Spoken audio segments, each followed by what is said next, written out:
नमस्कार, US talks में आपका स्वागत है। आपके साथ मैं हूं अभिषेक सत्यवर्तम और मेरे साथ है मेरी सहयोगी पूजा त्रिपाठी और मुंबई स्टूडियो से कविता थपलियाल। बाजार ने आज हफ्ते की शुरुआत अच्छी की थी।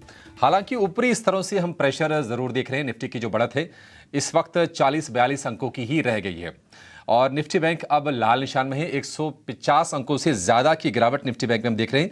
45,885 का स्तर आपको अपनी स्क्रीन पर दिखेगा। आज अगर हम शेयरों की बात करें तो निश्चित तौर पर जी एंटरटेनमेंट जैसे कि आशंका थी कि डील टूटने के बाद शेयर लोअर सर्किट पे खुलेगा, वैसा ही हुआ। 10% नीचे आपको जी एंटरटेनमेंट में कारोबार होता हुआ दिखेगा। ये सर्किट खुला नहीं है, 10% पर ही है। लेकिन नतीजों के दम पर हम देख रहे हैं कि कुछ कुछ शेयरों में जोश है और आज फार्मा पैक आज बाजार को अच्छा सहारा देने का काम कर रहा है। आईसीआईसीआई बैंक नतीजे बढ़िया थे, 3% ऊपर ये शेयर कारोबार कर रहा है। सिप्ला में 7.5% के आसपास की बढ़िया तेजी। सन फार्मा जैसा दिग्गज भी आज 5% ऊपर है। तो फार्मा की सेहत बहुत अच्छी है। दूसरी ओर अगर हम निफ्टी बैंक पर दबाव की अगर हम बात करें तो दबाव इसलिए है क्योंकि एचडीएफसी बैंक कमजोर है। आज 2.25% के आसपास की कमजोरी एचडीएफसी बैंक में और ये निफ्टी का सबसे ज्यादा गिरने वाला शेयर है। भाव इसका अगर हम चेक करेंगे तो 1500 रुपए के आसपास आता हुआ दिखा था। उसके और नीचे अब 1450 रुपए के भी नीचे ये शेयर जाकर कारोबार कर रहा है। इसके अलावा ऑयल मार्केटिंग कंपनीज में बीपीसीएल कमजोर है। ऑयल पैक में हम देख रहे हैं कि ओएनजीसी में आज हम प्रेशर देख रहे हैं। एनर्जी को अगर इसमें क्लब कर दें तो कोल इंडिया में भी 2% के आसपास की गिरावट है और कंजम्पशन वाले शेयरों पर लगातार दबाव कायम है। आज भी हम देख रहे हैं कि एशियन पेंट्स करीब 1.5% नीचे है, एचयूएल 1.5% नीचे है और इसके अलावा ब्रिटानिया के शेयर में भी करीब करीब 2% के आसपास की नरमी पर कारोबार हो रहा है। तो पूरी तरह से हम कह सकते हैं कि ऊपरी स्तरों से जो दबाव है वो साफ दिख रहा है। 21,600 को बचाने की कोशिश इस वक्त निफ्टी कर रहा है। यूएस स्टॉक्स में हम आपके सभी सवालों के जवाब देंगे अपने एक्सपर्ट से। बाजार का मूड चेक करेंगे। बजट अब कुछ ही दिन दूर रह गया है। बजट से पहले आपको किन शेयरों पर नजर रखनी चाहिए इसका भी हम सेंस अपने एक्सपर्ट्स के जरिए लेंगे। लेकिन सवाल पूछने पता आपकी स्क्रीन पर @ET Now सुदेश हमारा पता है तीनों ही प्रमुख प्लेटफॉर्म पर, फेसबुक, इंस्टाग्राम और एक्स यानी कि ट्विटर। और नंबर हमारा है 9167329108। इस पर आप मैसेज कीजिए, व्हाट्सएप कर सकते हैं और इसके जरिए आप अपना सवाल हमसे पूछ सकते हैं। फ़ोन भी हमें आप ज़रूर कीजिएगा। और आज आपके सवालों के जवाब देने के लिए दो खास मेहमान हमारे साथ जुड़ गए हैं। मार्केट एक्सपर्ट निमेश ठाकर हमारे साथ हैं और साथ में द स्ट्रीट्स के कुणाल रामभिया भी जुड़ गए हैं। निमेश जी और कुणाल जी, आप दोनों का बहुत शुक्रिया। स्वागत है ET Now स्वदेश पर। कुणाल, एक क्विक चेक हम निफ्टी का लेंगे। निफ्टी ऊपर, निफ्टी बैंक नीचे, वजह साफ है, एचडीएफसी बैंक कमजोर है। आप इंडेक्स में क्या कोई ट्रेड देख रहे हैं निफ्टी में या फिर निफ्टी बैंक में? Good morning Abhishek, good morning to all our viewers. अगर हम निफ्टी की बात करें तो करीब 22 दिन हो गए हैं, निफ्टी एक रेंज में ही है। अगर हम रेजिस्टेंस की बात करें स्पॉट लेवल पे तो 21,775 का एक रेजिस्टेंस आता है। और अगर सपोर्ट की बात करें तो लुढ़क कर ये निफ्टी 21,525 या 530 तक की आती है। सो आई थिंक 525 टू 775 का जो लेवल है वो हमें ध्यान में रखना होगा फॉर टाइम बिंग, बिकॉज 2 ही दिन बाकी है एक्सपायरी के लिए। तो मैं नया ट्रेड लेने की सलाह नहीं दूंगा। इनफैक्ट स्टॉक स्पेसिफिक मूवमेंट्स काफी अच्छे चल रहे हैं। आई थिंक हमें उस पर ध्यान ज्यादा देना होगा। इंडेक्स को 1-2 दिन के लिए अवॉइड करते हैं और जिस तरह से रेंज एक ओपन होगी या तो ऊपर या फिर नीचे, आई थिंक उसी डायरेक्शन में एक नया ट्रेड फिर से शुरू करेंगे। ऑलराइट, चलिए तो बाजार की चाल पर दशा और दिशा बताएं हमारे दोनों ही एक्सपर्ट्स ने। लेकिन हमारे साथ हमारे पहले लाइव दर्शक भी जुड़ गए हैं। अमोल, नमस्कार, गुड मॉर्निंग। बताइए किस स्टॉक पे सवाल पूछना चाहते हैं? अरविंद। ओके, कितने पे लिया है? 126,500 लिया है। एक ही स्टॉक पे सवाल है केवल? नहीं, आरवीएनएल लेके। आरवीएन कितने पे लिया है? आरवीएनएल 27 पे लिया है 500। 27 पे? हाँ,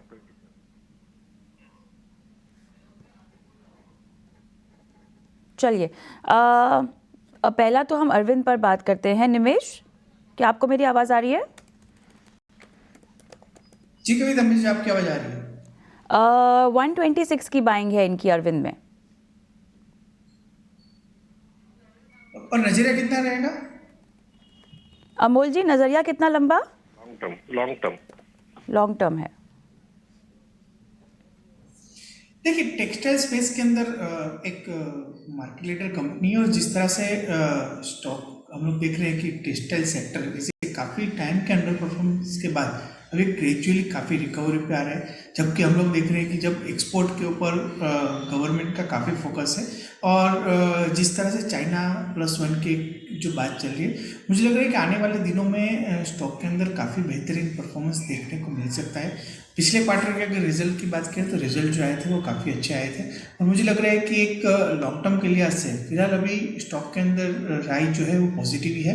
मुझे लग रहा है कि ऊपर में 350 से 370 रुपीज़ तक का टारगेट प्राइस आने वाले 6 से 8 महीने में देखने को मिल सकता है। डेफिनेटली मार्केट एक हायर लेवल पे है, तो हम लोग वॉलेटिलिटी एक्सपेक्ट कर रहे हैं ये काउंटर के अंदर, बट ऑल ओवर व्यू जो है वो मेरा बुलिश है, और मैं आपको होल्ड करने की राय देता हूँ। 350 से 370 का टारगेट प्राइस आने वाले दिनों में देखने को मिल सकता है। सर के टारगेट प्राइस अरविंद में आपको आने वाले समय में आते हुए दिखाई दे सकते हैं, लिहाजा होल्ड करने की सलाह। RVNL इंटरेस्टिंग 27 के रेट पे इन्होंने खरीदा हुआ है। दूसरा कौन सा स्टॉक है कविता, मुझे आवाज नहीं आ रही है। RVNL देखिए, रेल विकास निगम हम लोग काफ़ी अच्छी एक रैली देख चुके हैं ये काउंटर के अंदर। अगर लॉन्ग टर्म का नज़रिया है और आने वाले 3 साल ये काउंटर के अंदर बने रहने की उसका टारगेट मीन्स रह सकते हैं, तो मुझे लग रहा है कि कहीं ना कहीं ये स्टॉक के अंदर होल्ड करना चाहिए। शॉर्ट टर्म में काफ़ी रनअप आ चुका है, तो आज भी हम लोग देख रहे हैं कि ऊपर के लेवल से रेलवे स्टॉक के अंदर प्रॉफिट बुकिंग आ रहा है, तो प्रॉफिट बुकिंग कभी ना कभी आएगी। बट अगर आपका 3 साल का नज़रिया है तो आप होल्ड कर सकते हैं। अदरवाइज जरूर से एक बार जो है वो पार्सल प्रॉफिट बुक करने का प्लान कर सकते हैं, क्योंकि आपकी बाइंग कॉस्ट काफ़ी लोअर लेवल की है। तो मेरा मानना है कि एटलीस्ट आपको कैपिटल अपने विड्रॉ कर लेनी चाहिए। आने वाले दिनों में वॉलेटिलिटी रहेगी, but all over long term नजरिया जो है वो बुलिश है। ठीक है, तो ये है नज़रिया RVNL पर। आज हम देख रहे हैं कि रेलवे स्टॉक्स में मुनाफा वसूली देखने को मिल रही है। अपने हाइस पर के पास कारोबार कर रहे थे, लेकिन यहाँ पर आज मुनाफा वसूली हावी है। लेकिन चलिए अब एक और स्टॉक पर फोकस करते हैं। वारी रिन्यूएबल टेक्नोलॉजीज कंपनी ने तीसरी तिमाही में शानदार नतीजे जारी किए। नतीजों को भी समझेंगे और कुछ और भी बिजनेस आउटलुक पर और उनके प्लान्स पर आगे हम चर्चा करेंगे। बात करने के लिए हमारे साथ जुड़ गए हैं कंपनी की CFO Dilip Panjwani ji. Dilip ji, thank you so much ET Now स्वदेश को समय देने के लिए। तो हम देख रहे थे कि नतीजे काफ़ी स्ट्रांग आए हैं कंपनी के।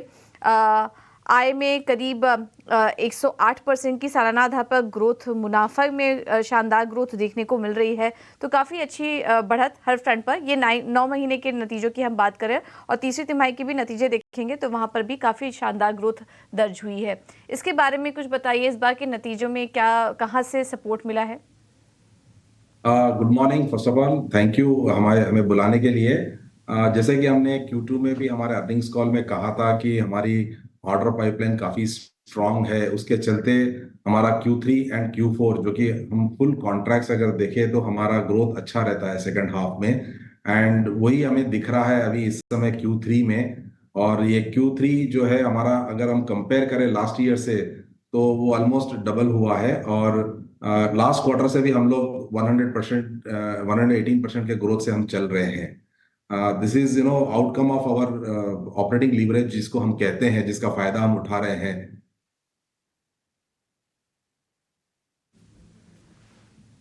जी दिलीप जी नमस्कार, अभिषेक बोल रहा हूँ। सरकार ने जो सूर्योदय स्कीम का जो ऐलान किया है, सोलर रूफटॉप लगाने का 1 करोड़ घरों पर लगाए जाएंगे। आज हम देख रहे हैं कि ये इंडस्ट्री के लिए काफ़ी हॉट टॉपिक है। इसमें आप ये बताइए कि आपकी कंपनी की या फिर इस इंडस्ट्री की भूमिका क्या होने वाली है और आपका उसमें योगदान कितना होगा? देखिए, हम लोग EPC प्लेयर हैं, तो हमें तो इसका फायदा मिलेगा, क्योंकि हम लोग जाके घरों में लगाने का हमें काम मिलेगा। पर इस समय हमारा फोकस जो है वो B2B सेगमेंट में है, जो कि हमारा C&I सेगमेंट जिसको हम कहते हैं, C&I utility segment and IPP utility segment and C&I segment. अभी हम टेंडर्स पे भी फोकस्ड हैं। जो सेक्टर खुद अपने आप में अभी रोबस्ट चल रहा है, काफी उसमें स्ट्रांग पाइपलाइन और डिमांड है इस समय उसमें। ऑलराइट, यहाँ पर हमें आपकी विस्तार योजनाओं को लेकर और ख़ासतौर से टेंडर्स को लेकर और ऑर्डर बुक पाइपलाइन को लेकर कोई जानकारी आप दे पाएंगे जिसका असर हम आने वाली तिमाहियों में आता हुआ देखेंगे? टेंडर्स में हमने अभी पार्टिसिपेट करना काफी स्ट्रांगली चालू कर दिया है। अभी हमने 2 टेंडर्स भरे हैं पीएसयू सेगमेंट में, और हमारी पाइपलाइन भी स्ट्रांग है 7 गीगावाट पे, जो हम लोग अभी चेस कर रहे हैं। बट मार्केट इससे कहीं ज्यादा ऊंचा है। गवर्नमेंट की जो पॉलिसी है कि उनको 2030 तक 500 गीगावाट रिन्यूएबल एनर्जी में प्रवेश करना है, और 2070 तक जो उनको नेट जीरो जाना है, उसका फायदा हमारे जैसी कंपनियों को जरूर मिलेगा। Okay, thank you sir so much आपका समय देने के लिए और नतीजों पर और आगे की विस्तार योजनाओं पर भी हमसे बात करने के लिए, आने वाले तिमाही के लिए भी, और बहुत बहुत शुभकामनाएं आपको। Thank you. तो चलिए, ये थे कंपनी के सीएफओ हमारे साथ मौजूद थे। एक बार स्टॉक पर राय भी ले लेते हैं। निमेश जी, वारी रिन्यूएबल्स नतीजे तो काफ़ी शानदार देखने को मिले, हर फ्रंट पर ग्रोथ है, और साथ ही साथ पीएम ने जो सूर्योदय स्कीम की घोषणा की है उसका भी फ़ायदा हम इन तमाम कंपनियों में देख रहे हैं, रूफटॉप सोलर रूफटॉप से जुड़ी कंपनियों में देख रहे हैं। ये पूरी इंडस्ट्री सेक्टर कैसा लग रहा है आपको, और स्टॉक स्पेसिफिक अगर सलाह देनी हो तो कौन सी कंपनी अच्छी लग रही है? देखिए, रिन्यूएबल स्पेस के अंदर काफ़ी पोटेंशियल है, और जिस तरह से गवर्नमेंट सपोर्ट कर रही है, पर्टिकुलरली जिस तरह से हम लोगों ने कल एक अनाउंसमेंट देखा था, मुझे लग रहा है कि आने वाले दिनों में जो है वो काफ़ी बेटर आउटलुक बन सकता है। वारी ने भी जिस तरह से रिजल्ट दिए हैं और जिस तरह से मैनेजमेंट बोल रहा है, मुझे लग रहा है कि स्टॉक काफ़ी अच्छा है। अभी तो 5% की सर्किट पे है। मुझे लग रहा है कहीं ना कहीं अगर एक बायो डिप्स की स्ट्रेटेजी रखें तो बेटर रहेगा, क्योंकि ऑलरेडी काफ़ी रनअप ये रिन्यूएबल स्पेस के अंदर आ चुका है। मार्केट ऑल टाइम हाई पे चल रहा है, और मुझे लग रहा है कि जब भी एक करेक्शन आएगा तब ये स्टॉक के अंदर भी प्रॉफिट बुकिंग देखने को मिलेगा। तो view all over long term लिहाज से डेफिनेटली पॉजिटिव है, बट एक करेक्शन का वेट करना चाहिए। और बायो डिप्स की स्ट्रेटेजी ये काउंटर्स के अंदर, सभी काउंटर्स के अंदर जो है वो रिन्यूएबल स्पेस के अंदर अपनानी चाहिए, ऐसा मेरा मानना है। ठीक है, आज काफ़ी चल चुके हैं ये सभी स्टॉक्स। वारी रिन्यूएबल्स की भी बात हम यहाँ पर कर रहे हैं, तो थोड़ा करेक्शन आए, गिरावट आए, तब इन स्टॉक्स में एंट्री कीजिए। लॉन्ग टर्म के लिए कंपनियां अच्छी लग रही हैं। इससे पहले बाजार पर नजर डालना जरूरी है, क्योंकि बाजार में अब गिरावट और बढ़ गई है, और निफ्टी भी अब लाल निशान में है। 25 अंक नीचे निफ्टी इस वक्त कारोबार कर रहा है, और आज अगर हम दिन की ऊपरी स्तर से देखेंगे तो 200 अंकों की गिरावट आ गई है। आज का हाई है 21,750, और अब 21,550 के भी नीचे जाकर निफ्टी कारोबार कर रहा है। प्रेशर निश्चित तौर पर, चूंकि इंडेक्स में वेटेज ज़्यादा है एचडीएफसी बैंक का, एचडीएफसी बैंक में गिरावट और बढ़ी है, उसके चलते हम देख रहे हैं कि निफ्टी पर भी प्रेशर बढ़ता हुआ दिख रहा है। अगर हम रिलायंस को देखेंगे तो रिलायंस की भी आज सपोर्ट गायब है। सपोर्ट गायब क्या, बल्कि रिलायंस भी प्रेशर बनाने में मदद ही कर रहा है। इस वक्त 1.25% नीचे रिलायंस का शेयर कारोबार कर रहा है। शुरुआत हरे निशान में हुई थी, लेकिन जैसे जैसे दिन बीता है तो गिरावट बढ़ी है। तो अगर आप निफ्टी के समीकरण को समझेंगे, उसके वेटेज को देखेंगे, तो 14% अकेले एचडीएफसी बैंक का, करीब 10% रिलायंस का, यानी कि 25% के आसपास के वेटेज वाले अगर 2 शेयर नीचे हों तो इंडेक्स कैसे ऊपर होगा, ये बहुत ही साधारण है बाजार में इसको समझना।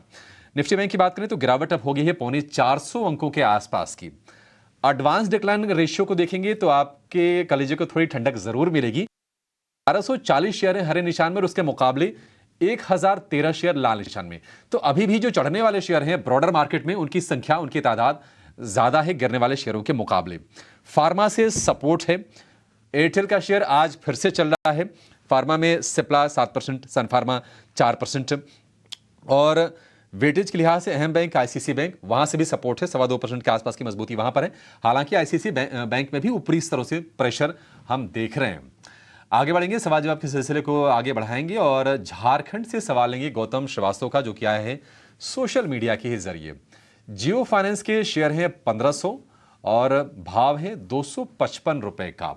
हमने 200 रुपए तक आने के बाद जियो फाइनेंस को संभलते हुए देखा था, और अब 243 रुपए के आसपास का भाव है। अब कहीं ना कहीं फिर से कंसोलिडेशन वाले रेंज में फंस गया है। नतीजे ठीक ठाक ही आए थे। निमेश जी, जियो फाइनेंस, वैसे तो इसको लेकर राय यही बनती है कि लॉन्ग टर्म को लेकर कोई दिक्कत नहीं है, क्योंकि यहां से और बिजनेस ओपन अप होते हुए जाएंगे। आपकी क्या राय है? जी बिल्कुल, व्यू बुलिश से लॉन्ग टर्म के लिहाज से है। तो शॉर्ट टर्म में जिस तरह से रिजल्ट आए थे, रिजल्ट फ्लैट आए थे, और मुझे लग रहा है कि उसी का रिएक्शन है कि जब हमने देखा था कि स्टॉक के अंदर 220 के प्राइस से एक रनअप हो चुका था, तो कहीं ना कहीं एक शॉर्ट टर्म नजरिया है तो स्टॉक साइड में रह सकता है। नीचे की तरफ जो स्ट्रॉन्ग सपोर्ट की बात करें तो मेरा मानना है कि 225 230 एक स्ट्रॉन्ग सपोर्ट एरिया है शॉर्ट टर्म के लिहाज से, और ऊपर में जो है वो 260 270 एक रेजिस्टेंस जोन है। बट अगर लॉन्ग टर्म के लिहाज से बात करते हैं तो मुझे लग रहा है कि 300 320 के लक्ष्यांक आने वाले एक साल के अंदर देखने को मिल सकते हैं। तो लॉन्ग टर्म का लिहाज से तो डेफिनेटली होल्ड कर सकते हैं, शॉर्ट टर्म में स्टॉक साइड में रह सकता है।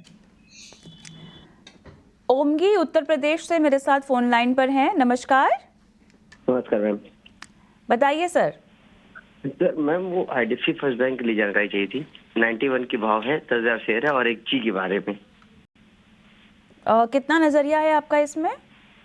मैम 2 से 3 महीना, 6 महीना। 6 महीना तक आपका नजरिया है। हाँ, आपकी हाँ, बाइंग हाँ। प्राइस आपने 91 बताई है। जी और हाँ। राइट, कुणाल 91 की बाइंग प्राइस है IDFC में, 6 महीना तकरीबन ये रुक सकते हैं। अगर हम ओवरऑल फॉर्मेशन की बात करें तो जुलाई से लेके अब तक ये काउंटर एक साइडवेज कंसोलिडेशन में ही था और एज ऑफ नाउ वही सपोर्ट पे पहुंच रहा है जो इसका चार्ट पे दिख रहा है, दैट इज ऑफ अराउंड 81।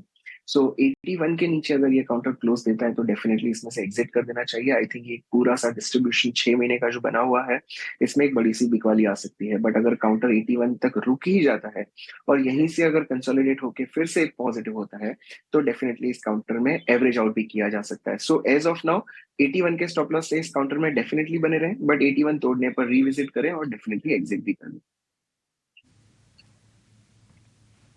तो एग्जिट करने की सलाह IDFC फर्स्ट बैंक से 5% नीचे ये स्टॉक आज ट्रेड कर रहा है। चलिए अब आगे बढ़ते हुए कुछ और ट्रेडिंग आइडियाज समझ लेते हैं। हमारे साथ ऑप्शन के चैंपियन बताने के लिए आदित्य अरोड़ा जुड़ चुके हैं फोन लाइन पर। Aditya, thank you so much समय देने के लिए। बताइए आज क्या रणनीति सुझाएंगे आप?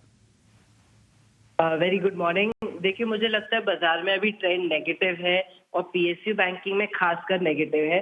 तो उसमें PNB एक high sensitive high beta counter है, वहां पे एक बेरिश बेट बन रही है। तो उसमें 105 का पुट खरीद सकते हैं जो अभी 4.1 चल रहा है, और 100 का पुट सेल किया जा सकता है जो अभी 0.95 चल रहा है। तो टोटल इसमें मैक्सिमम लॉस जो है वो 25,200 है और मैक्सिमम प्रॉफिट 14,800 है। तो 105 का कॉल खरीदेंगे और 105 का पुट खरीदेंगे और 100 का पुट बेचेंगे। आपका जो स्प्रेड बनेगा बेरिश बेट का वो आपका मुनाफा होगा। स्टॉक नीचे जाएगा तो मुनाफा बनेगा। ठीक है, तो ये बेरिश स्प्रेड स्ट्रेटजी है PNB में। आज 2.5% नीचे भी है।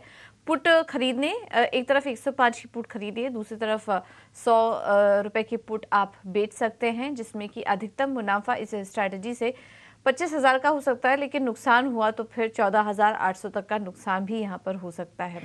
तो ये है सलाह आपके लिए। जाते जाते एक रिस्क डिस्क्लोजर भी सेबी सलाह देती है कि जब भी आप ऑप्शन में ट्रेड कर रहे हैं तो संभल के ट्रेड करिए, क्योंकि इसमें नुकसान होने की जो संभावना है वो काफ़ी ज़्यादा है। तो ये एक सलाह सेबी की तरफ से। आपके सिलसिले को आगे बढ़ाएंगे। लखनऊ से सूर्य प्रकाश का सवाल लेंगे और इनका सवाल है न्यूरेका को लेकर। 75 शेयर इनके पास है और भाव है 1400 का। न्यूरेका आज भारी गिरावट पर यह शेयर कारोबार कर रहा है, करीब करीब 6% नीचे है और भाव है 369, यानी कि इनके शेयर के भाव से 1,000 रुपये साफ हो गए। चिंतित होना स्वाभाविक है, लेकिन काफ़ी लंबा इंतजार कर लिया सूर्य प्रकाश जी ने। अगर होती तो हम पूछते कि इतना पेशेंस आपने दिखाया ही क्यों?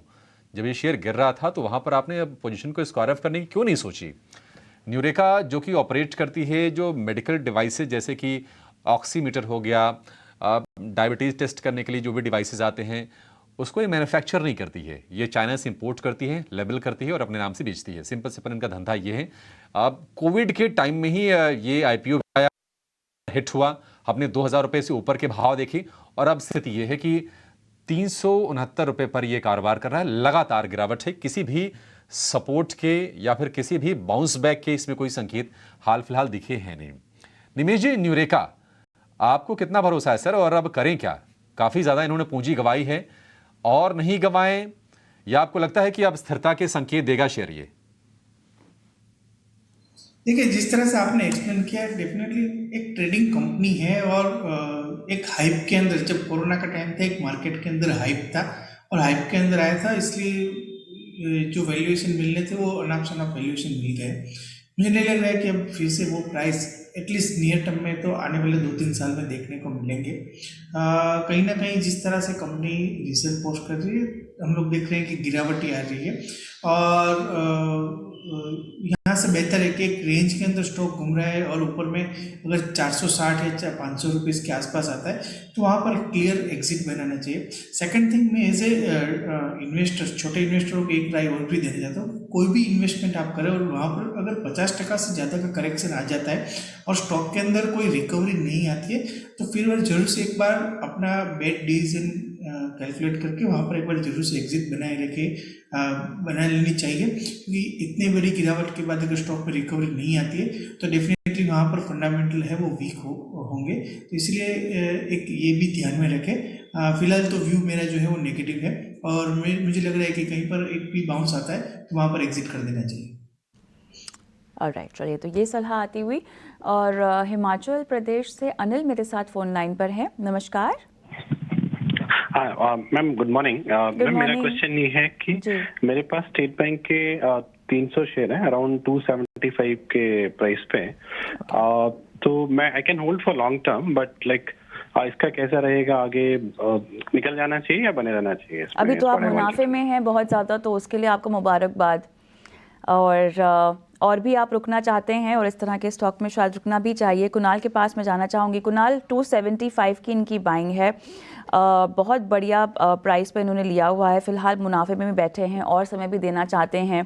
क्या कहना चाहेंगे आप इनको? क्या इनको पार्ट प्रॉफिट बुक कर लेना चाहिए या बने रहें इन्वेस्टमेंट के तौर पे, क्योंकि ऑलरेडी ये इसको एक तरह से कंसिडर कर चुके हैं तो और भी बने रह सकते हैं?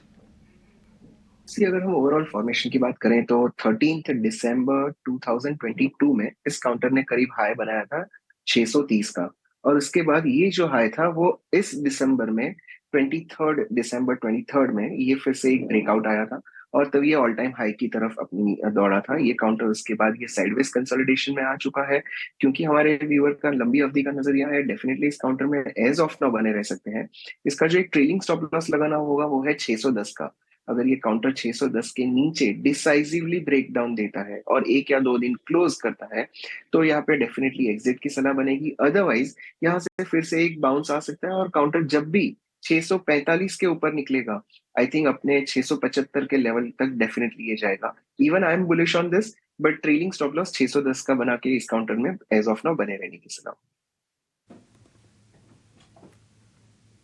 ओके, तो SBI अच्छा स्टॉक है लॉन्ग टर्म के लिए, लेकिन स्टॉप लॉस लगाने की सलाह आपको दी जा रही है SBI में।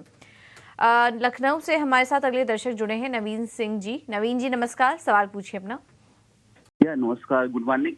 एक्चुअली मैंने बर्गर पेंट बाइंग किया हुआ है 200 शेयर 596 से, और इसका मुझे टारगेट चाहिए था। और NCC मैंने बाइंग किया हुआ है 200 शेयर 92 पे। 92 पे लिया है आपने? अच्छा, ठीक है, हम प्राइस सही कर देते हैं। 92 पे लिया है तो फिर यहाँ पर आपको अच्छा मुनाफा हो रहा होगा। हालांकि स्टॉक आज नीचे है करीब 3%, लेकिन बर्जर पेंट में नुकसान हो रहा है। निमिष, दोनों स्टॉक पर सलाह दीजिए आप अपनी। बर्जर पेंट्स और NCC, एक में फ़ायदे में है ये, एक में नुकसान में। बर्जर पेंट में नुकसान हो रहा है इन्हें। बर्जर पेंट्स के लिए नेक्स्ट टारगेट क्या देख रहे हैं और NCC कैसा लग रहा है आपको? देखिए, बर्जर पेंट की बात करें तो कंपनी जो है वो काफ़ी अपने मार्केटिंग स्ट्रेटजीज के अंदर काफ़ी चेंजेस कर रही है और खास करके टायर 2 सेगमेंट के अंदर जो है वो एग्रेसिव फोकस कर रही है। पिछला साल हमने देखा था कि पेंट कंपनी के लिए जो हायर रॉ मटेरियल प्राइस की वजह से एक अच्छा नहीं किया था और मार्जिन के अंदर हम लोगों ने एक प्रेशर आते हुए देखा था। साथ साथ में हम लोग देख रहे हैं कि डिमांड में भी जो है वो अभी स्लो डाउन चल रहा है। मुझे लग रहा है कि आने वाले दिनों में स्टॉक के अंदर यहाँ से एक पॉजिटिव आउटलुक देखने को मिल सकता है, क्योंकि काफ़ी हद तक जो नेगेटिविटी थी वो ऑलरेडी फैक्टर इन हो चुकी है ये प्राइस के अंदर। अगर आपका 1 साल का नज़रिया है तो मुझे लग रहा है कि बर्जर पेंट के अंदर आपके बाइंग प्राइस प्लस आपको एक अच्छा प्रॉफिट देखने को मिल सकता है। तो बर्जर पेंट के अंदर यहाँ से बहुत खराबी हो जाएगी ऐसा नहीं लग रहा है। मेरा व्यू यहाँ से बुलिश है। मुझे लग रहा है कि एक जो शॉर्ट टर्म सपोर्ट एरिया है वो 525 से लेकर 500 रुपये का एक स्ट्रॉन्ग सपोर्ट एरिया है। यहाँ से हम लोग को बाउंस बैक देखने को मिल सकता है और ऊपर में 680 से 750 तक का टारगेट प्राइस आने वाले दिनों में देखने को मिलेगा, ऐसा मेरा मानना है। तो बर्जर पेंट के लिए मैं आपको होल्ड करने की राय देता हूँ अगले एक साल के व्यू से। और एनसीसी की बात करें तो एनसीसी के अंदर ऑलरेडी हम लोगों ने इंफ्रा स्टॉक के अंदर एक काफ़ी अच्छी रैली देख चुके हैं। मेरा मानना है कि यहाँ से एटलीस्ट 50% प्रॉफिट बुक करना, यानी आपको कैपिटल विड्रॉ करना अच्छी स्ट्रेटेजी मानी जाएगी, क्योंकि ऑलरेडी शॉर्ट टर्म में एक साफ रनअप आ चुका है। तो एनसीसी के अंदर मैं आपको प्रॉफिट बुक करने की राय देता हूँ, बर्जर पेंट के अंदर आपको मैं होल्ड करने की राय देता हूँ। ठीक है, होल्ड करने की सलाह है बर्जर पेंट में और एनसीसी में आंशिक मुनाफा वसूली की सलाह है। अगले दर्शक छत्तीसगढ़ से कमल कुमार, उन्होंने अपना सवाल हमें भेजा है और इनके पास शेयर हैं पीएनबी के 8,490, क्वांटिटी ठीक ठाक है, भाव है 91 रुपये का। पीएनबी इस वक्त 102 रुपये पर ट्रेड कर रहा है। हमने 105 रुपये के ऊपर शेयर को जाते हुए देखा था। और कुणाल, पीएनबी को आपको भी अच्छे से याद होगा कि एक समय था कि 35 से 45 के रेंज में काफी लंबा समय बिताया, वहां से निकला तो 60 के आसपास थोड़ा सा सुस्ताया और 60 के ऊपर जब निकला तो फिर कह सकते हैं कि जो कहते हैं कि ब्लू स्काई जोन, लगातार चला, 100 के पार भी गया। यहां से आपको चार्ट किस तरह के फॉर्म होते हुए दिख रहे हैं, क्या करना चाहिए कमल कुमार जी को? आपने हिस्टोरिकल डेटा तो बहुत अच्छे से एक्सप्लेन कर दिया, कंसोलिडेशन, ब्रेकआउट और ट्रेंड भी बन चुका है। बट एक यहाँ पे ऑब्जर्वेशन ये है कि अप्रैल 2019 में ये जो काउंटर चल रहा था वो करीब करीब 100 रुपीज पे ही चल रहा था, और इतनी बड़ी गिरावट के बाद जब कंसोलिडेशन का ब्रेकआउट आया तो काउंटर वही लेवल पे पहुंचा हुआ है। Previous high for time being शायद रेजिस्टेंस की तरह भी काम करेगा, और इनफैक्ट आज के दिन देखिए तो 1 या 2 दिन से इसमें थोड़ी सी नरमाहट भी बनी हुई है। In fact counter as of now इनकी बाइंग से तो बहुत ही फेवरेबल है, बट थोड़ी सी मुनाफा वसूली इस लेवल पे करना डेफिनेटली लॉजिकल होगा, बिकॉज प्रीवियस हाई यहाँ पे पहुंचा हुआ है। अगर ये काउंटर 105 के ऊपर निकलता है तो इसमें 135 तक के लेवल्स भी हमें देखने मिल सकते हैं। बट फॉर टाइम बिंग थोड़ा सा प्रॉफिट बुक कर लीजिए और जो रिमेनिंग क्वांटिटी होगी उस पर एक ट्रेलिंग स्टॉप लॉस 85 का लगा दीजिए और इस रिमेनिंग क्वांटिटी को होल्ड करिए विद द टारगेट ऑफ 135। तो स्टॉप लॉस के साथ 135 के टारगेट्स के लिए पीएनबी में आपको रुकने की सलाह दी जा रही है। जयपुर से आशीष शर्मा मेरे साथ फोन लाइन पर हैं। आशीष नमस्कार। ऑलराइट, मेरे ख्याल से फ़ोन लाइन यहाँ पर कट होगी, लेकिन निमेश, उनका सवाल आईसीआईसीआई पर है। 136 की इनकी बाइंग प्राइस है और यहाँ पर नतीजों के बाद भी हम एक मोमेंटम जो फ़िलहाल बनता हुआ देख रहे हैं। यहाँ पर लगभग 2.5% की तेज़ी स्टॉक में भी आती हुई दिखाई दे रही है। अब तो आशीष मुनाफे पर बैठे हुए हैं, लेकिन अगर इनको और थोड़ा सा समय देना हो तो और कितना इनको समय देना चाहिए? देखिए, आईसीआईसीआई बैंक ने जो रिजल्ट दिए थे, जिस तरह से एक्सपेक्टेड था कि एक अच्छे रिजल्ट आएंगे, उस लिहाज से अच्छे रिजल्ट दे दिए। मुझे लग रहा है कि कहीं ना कहीं कॉर्पोरेट बैंकिंग जो है वो एक अच्छा कर रहा है, और आने वाले दिनों में भी जिस तरह से हम लोग इकोनॉमिक ग्रोथ देख रहे हैं और क्रेडिट डिमांड जिस तरह से चल रही है, मुझे लग रहा है कि आने वाले दिनों में भी आईसीआईसीआई बैंक अच्छा कर सकता है। तो मेरा मानना है कि 3 से 6 महीने का अगर लिहाज से वेट कर सकते हैं तो आईसीआईसीआई बैंक के अंदर ऊपर में 1120 से लेके 1150 के लेवल्स देखने को मिल सकते हैं, यानी और 10 से 15% की रैली यहाँ से हम लोग एक्सपेक्ट कर रहे हैं। तो आईसीआईसीआई बैंक के अंदर व्यू बुलिश है। मुझे लग रहा है कि आपको 3 से 6 महीने का व्यू लेकर चलना चाहिए और 1150 के टारगेट प्राइस आने वाले दिनों में देखने को मिलेंगे। ठीक है, तो ये है सलाह आईसीआईसीआई बैंक पर। अगला सवाल हमें व्हाट्सएप पर आया है जयपुर से गजेंद्र शर्मा जी का। 2 स्टॉक है इनके पास। सुजलॉन इन्होंने 11.5 पर लिया हुआ है, 11.50 पर, और येस बैंक इन्होंने 16 रुपये पर लिया हुआ है। अब इनसे बात तो नहीं हो पाई कि कब लिया था इन्होंने, लेकिन जो भी सोच के जिस भी लेवल पर इन्होंने लिया वो रणनीति इनके लिए काम की गई, क्योंकि येस बैंक 16 रुपये से चलकर अब 25 रुपये पर आ चुका है, और सुजलॉन में तो शानदार गेन इनको हो रहा होगा। इन्होंने 1150 पर लिया था और अब देखिए स्टॉक 50 रुपये के आसपास सुजलॉन का शेयर इस वक्त कारोबार कर रहा है। तो दोनों स्टॉक्स में अच्छा मुनाफा, हालांकि दोनों स्टॉक्स आज नीचे है, तो सलाह दे देते हैं आज इनको। निमेश जी, क्या सलाह होगी? सुजलॉन, येस बैंक अच्छे लेवल्स पर एंट्री की, फ़ायदा भी अच्छा हो रहा है, अब निकल जाएं स्टॉक से या बने रहें? दोनों स्टॉक पर सलाह दीजिए। सबसे पहले येस बैंक के अंदर डिस्कस करेंगे। येस बैंक के अंदर देखिए, मेरा मानना है कि निकल जाना चाहिए कि स्टॉक के अंदर जिस तरह से फंडामेंटल्स है, डेफिनेटली थोड़ा बहुत इम्प्रूवमेंट आ रहा है, बट जिस तरह से स्टॉक के अंदर हम लोगों ने एक रनअप देखा है, मुझे लग रहा है कि कहीं ना कहीं प्रॉफिट बुक करना बेटर स्ट्रेटेजी है। कि जहाँ पर हम लोग देख रहे हैं कि प्राइवेट सेक्टर बैंक के अंदर, खास करके HDFC बैंक से, इंडसइंड बैंक के, वहाँ पर रिजल्ट जो है वो इतने अच्छे नहीं आए। तो मुझे लग रहा है कि कहीं ना कहीं यस बैंक के अंदर भी थोड़ा बहुत जो है वो जिस तरह से रैली आ चुकी है उस हिसाब से रिजल्ट नहीं आएंगे, तो बेटर है कि यहाँ से प्रॉफिट बुक कर ले तो अच्छी स्ट्रेटेजी रहेगी। सुज़लोन की अगर बात करें तो सुज़लोन के अंदर देखिए बिजनेस मॉडल जो है वो पूरा चेंज हो रहा है, और सर्विस ओरिएंटेड बिजनेस जो है वो एन्यूटी बेस्ड बिजनेस जो है वो कंपनी फोकस कर रही है। मुझे लग रहा है कि कहीं ना कहीं स्टॉक के अंदर शॉर्ट टर्म में काफ़ी रनअप आ चुका है, तो अगर आपका शॉर्ट टर्म का नतीजे शॉर्ट टर्म के व्यू से आपने अगर लिया है तो मेरा मानना है कि स्टॉक एक रेंज के अंदर रह सकता है। बट अगर आने वाले 3 साल की अगर बात करें तो मुझे लग रहा है कि कहीं ना कहीं स्टॉक के अंदर जैसे रिन्यूएबल के ऊपर हम लोग बुलिश है, मुझे लग रहा है कि सुज़लोन के अंदर भी एक यहाँ से एक अच्छे लेवल देखने को मिल सकते हैं। तो शॉर्ट टर्म के लिहाज से है तो एग्जिट कर दीजिए, लॉन्ग टर्म के लिहाज से है तो आप होल्ड कर सकते हैं। येस बैंक के अंदर आपको एग्जिट की राय है। ठीक है, सुज़लोन को लेकर ये व्यू निमेश जी का। आगे बढ़ेंगी, स्वप्निल का सवाल लेंगे, और सवाल है डीसीबी बैंक को लेकर। 500 शेयर हैं 160 रुपए के भाव पर। कुणाल, सीधा आपसे प्रश्न, डीसीबी बैंक, हालांकि क्वालिटी को लेकर कोई शक नहीं है, लेकिन इनके भाव से 15 रुपए नीचे हैं। इसकी राह आपको कैसी दिख रही है आगे? चार्ट क्या संकेत दे रहे हैं?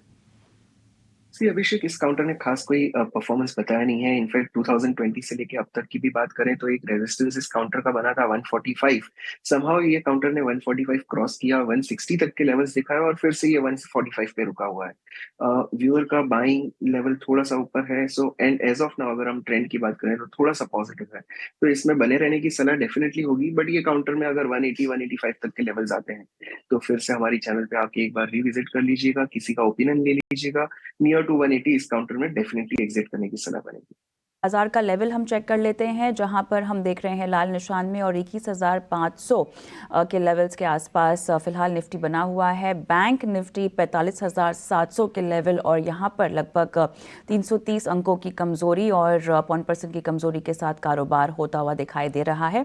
और यहां पर अगर हम फिलहाल एडवांस डिक्लाइन भी देखें तो लगभग 1567 कमज़ोरी की ओर डिक्लाइंस में, और 721 हम NSE की अगर बात करें तो एडवांसेस में दिखाई दे रहे हैं। तो यहाँ पर मार्केट ब्रेथ थोड़ी सी अब लूज़ होती हुई, और जिस तरह से शुरुआत हुई थी बाजार की उसके मुकाबले अगर हम देखें तो मार्केट ब्रेथ में बदलाव और कमज़ोरी थोड़ी सी हावी होती हुई।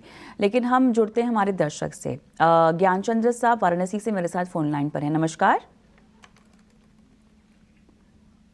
चलिए, ये सवाल दरअसल व्हाट्सएप पे आ रखा है, और निमेश राजेश एक्सपोर्ट्स पे इनका सवाल है। इनकी जो बाइंग प्राइस है ये कह रहे हैं 350 है।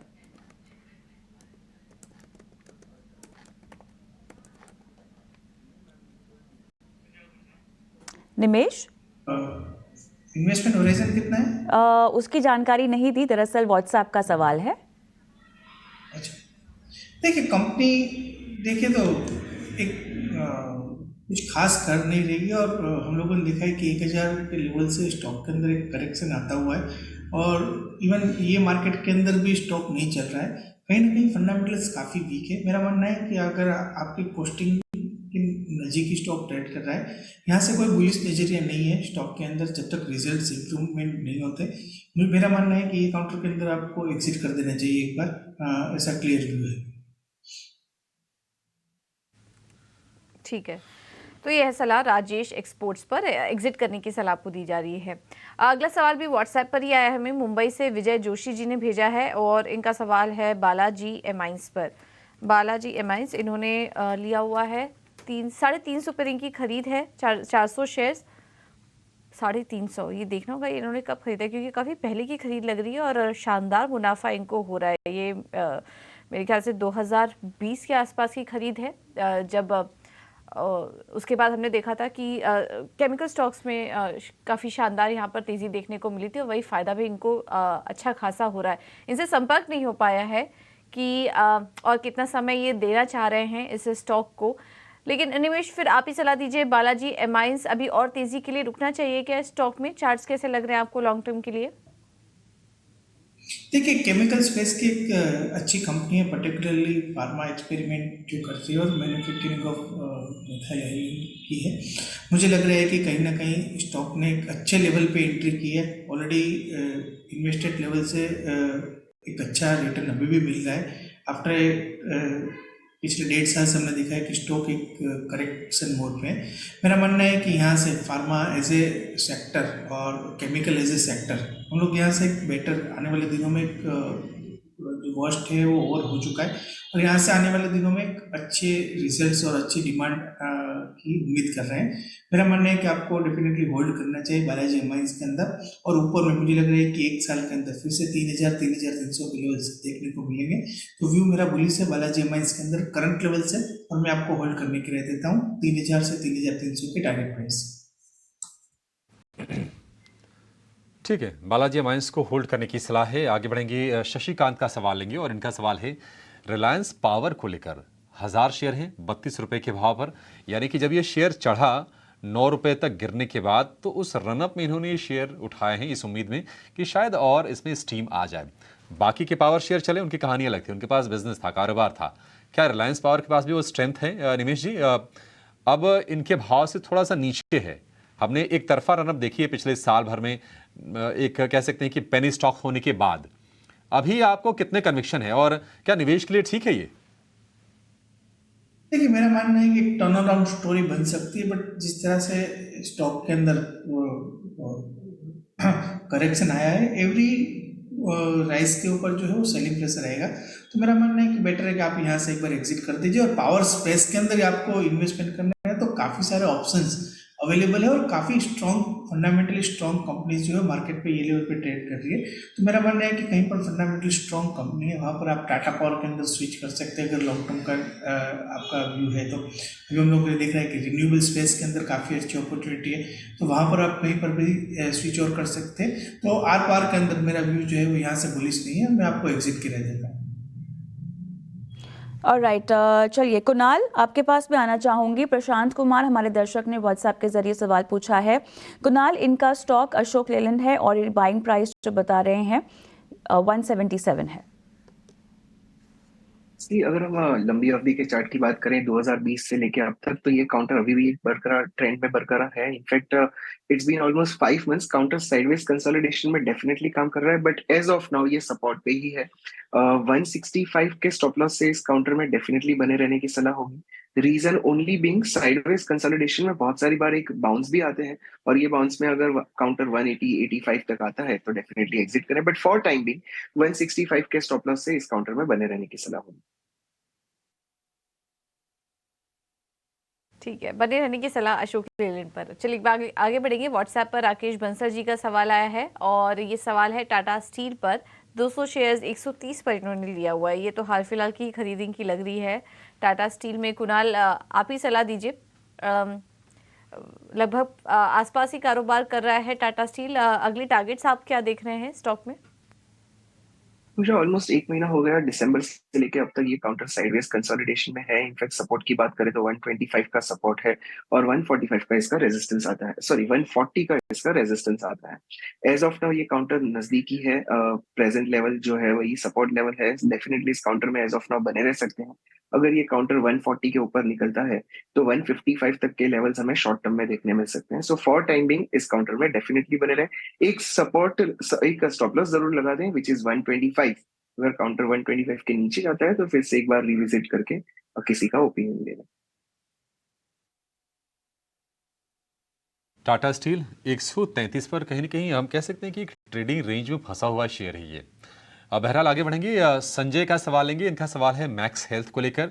110 शेयर हैं 700 रुपये के भाव पर। मैक्स हेल्थ की हेल्थ अच्छी रही है और अभी तक का जो साल बीता है, आज 23 जनवरी है ही, इस महीने में भी रिटर्न इनके ठीक ठाक हैं। अगर हम इसको देखेंगे तो महीने भर में करीब 15-17% के आसपास के रिटर्न दे दिए हैं। 783 रुपये का भाव आपको अपनी स्क्रीन पर दिखेगा। आज भी 5% के आसपास की तेजी है। निमेश जी, मैक्स हेल्थ इसकी अच्छी बनी रहेगी, कितना भरोसा है आपको? देखिए, 2020 के बाद सभी हेल्थ केयर स्टॉक की हेल्थ जो है काफ़ी अच्छी बनी हुई है और जिस तरह से कंपनी की पोजीशन है, हम लोग देख रहे हैं कि second largest hospital chain company है। पर्टिकुलरली जिस तरह से हॉस्पिटल बिजनेस जो हम लोग देख रहे हैं कि काफ़ी एक्सपेंशन हुआ है और आने वाले दिनों में भी बेहतर कर सकता है। ओनली नजरिया आपका जो है वो लॉन्ग टर्म का रहना चाहिए। अगर शॉर्ट टर्म का व्यू है तो मेरा मानना है कि स्टॉक के अंदर एक अच्छी रनअप आ चुका है, ये मंथ के अंदर भी रनअप आ चुका है, तो यहाँ से थोड़ा साइडवेज रह सकता है या प्रॉफिट बुकिंग आ सकता है, बट लॉन्ग टर्म के लिए से है तो मेरा मानना है कि आपको होल्ड कर सकते हैं। तो आपको होल्ड करने की सलाह दी जा रही है। आखिरी सवाल हमारे आज के शो का, और व्हाट्सएप के जरिए पवन ने कुणाल HDFC लाइफ पर सवाल पूछा है और इनकी जो बाइंग प्राइस है स्टॉक की वो 550 रुपये बता रहे हैं। एज ऑफ नाउ अगेन ये काउंटर एक साइडवेज कंसोलिडेशन में है। अगर जून 2023 से लेके अब तक की बात करें तो ये काउंटर जो सपोर्ट बना रहा है वो है 600 का, और रेजिस्टेंस जो बन रहा है वो 680 का बन रहा है। काउंटर नजदीकी है सपोर्ट पे, डेफिनेटली इस काउंटर में बने रह सकते हैं। काउंटर अगर 580 के नीचे लुढ़कता है तो डेफिनेटली रिविजिट करें और एग्जिट भी शायद करना पड़े, बट फॉर टाइमिंग इस काउंटर में बने रहने की सलाह होगी।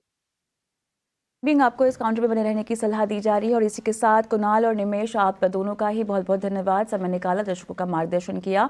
और योर स्टॉक में मुझे पूजा और अभिषेक को भी इजाज़त दें, लेकिन